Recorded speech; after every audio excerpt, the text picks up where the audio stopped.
So then we got Ben.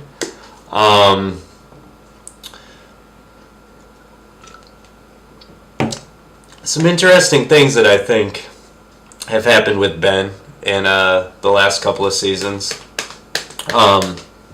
His love of children and preservation of that childhood seems to be his driving force. I mean, he, saved in his mind Alex from Russo, Jacob, the island, everything. He took her in his own. When he was faced with the idea of killing Penny, he didn't kill her.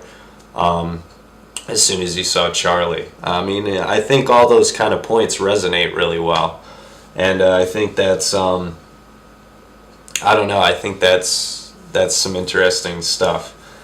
And, Ben's another one on, like, my top 5.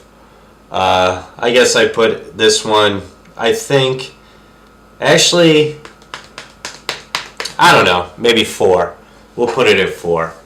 So, yeah, what's up with Ben and Annie? I think we've seen this guy be a monster, someone capable of nothing short of genocide, as Saeed so eloquently put it. Yeah, the guy's a maniac, and yet he, carries this doll, has this love for children. His whole thing with the Dharma Initiative, bringing Juliet, was so the women could have children again. I mean, something with Ben, childhood, maybe loss of childhood with the abusive father and his mother dying. I mean, that's probably a given, actually. But I don't know. I think we need a little Annie love this season to take us out. I think Ben's due for a different kind of character development this year. So yeah. So who was next? Miles. Well, Miles was another interesting one. I'll point this out real quick before I get into him. There's one picture where he and Claire flip spots. Excuse me. Yeah, it's kind of interesting. Their seating position. Because Miles, normally sit next to Hugo most of the time. Obviously because of the bond that they formed in '77. But, it's interesting to see them flip. And I think why maybe they played a little bit of a flip, this is kind of an off-the-wall kind of thing. But I think maybe Miles is going to become the advisor to the dead, and especially with Claire, maybe that's a visual clue. If Claire did die, hence why she's hanging out with Christian now, or is Christian not really dead? I don't know. I think there's definitely a connection with Miles, Claire, and the dead. Maybe Charlie. I don't know. Hugo did bring Charlie's guitar back after Jacob gave it to him. So I guess that brings us to Hugo. He's there with Miles. I got another little off the wall thing with Hugo. I think it's interesting that Jacob did give him Charlie's guitar. Jacob finally told him he wasn't crazy, and I think for the first time in Hugo's life, he finally realized that he wasn't crazy, and he had a gift and he was special. I think he's actually one of the few people that is special in the show.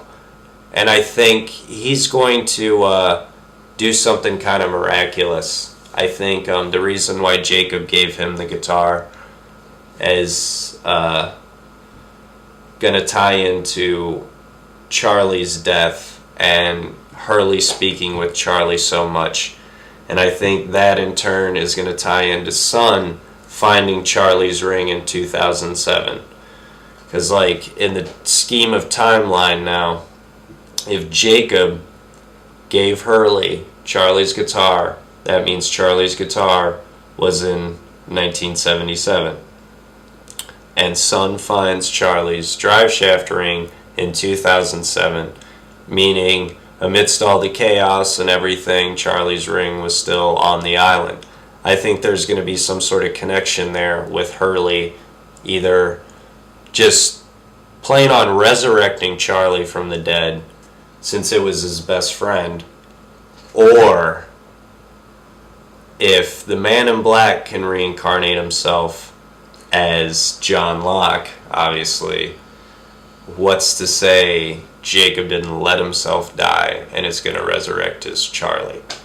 So that's another kind of harebrained, crazy thing that I'm going to throw out there. And I guess now we got a couple more. Jin and Sun, yeah. I think the major role that they're only going to play this final season is linking the two times. Their love was an unlikely one. It's kind of the lost version of Romeo and Juliet, I guess, if you want to get cheeseball about it. But, yeah, I think they're just going to help those two time periods, maybe cushion the collision a little bit, But I think it is interesting that the fact that Jin didn't want Sun to come back, that might play into some of it a little bit, with some friction and things like that. But I think when all's said and done, I think the purpose of Jin and Sun, as far as their play on the island, was to kind of take a Whitmore role, or what it appears Whitmore's role is, to have a plethora of money to keep the island a secret. And I think that feeds into Sun being one of the Oceanic Six, getting off land to have Jin'o, and buy the controlling interest in her father's company.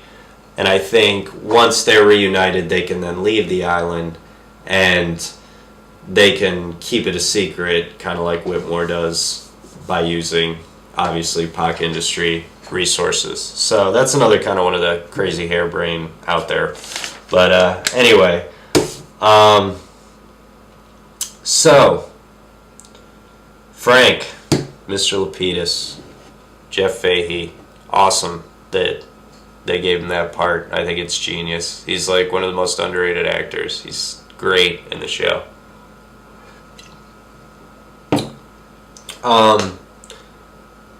I think along with Alana and Richard, he's the number 3. He's gonna have the biggest explanation, I guess, because when you really think of all this in the scheme of things, Lapidus is a brilliant pilot. We saw him land the helicopter on the island when it was seemingly going to crash. He landed the helicopter in the water after the Kuhana freighter exploded. The dude is an amazing pilot. And I'm starting to wonder if he single-handedly caused the actual crash of Oceanic 815. I mean, think about it. If he would have been flying 815, and no offense to Grunny, maybe the plane wouldn't have crashed on the island, ripping it apart, everybody getting tossed out, splitting the tailies and the cockpit and the pilot, I don't know, Interesting, though. I just thought about this. He is wearing his pilot's uniform. And if Jack hit the bomb, and they are resetting back to 2004, maybe that puts Lapidus on the plane. And maybe he will get to land at this time. Wow. I seriously just thought of that. That's cool. Alright, I'm really excited for tomorrow, if you can't tell.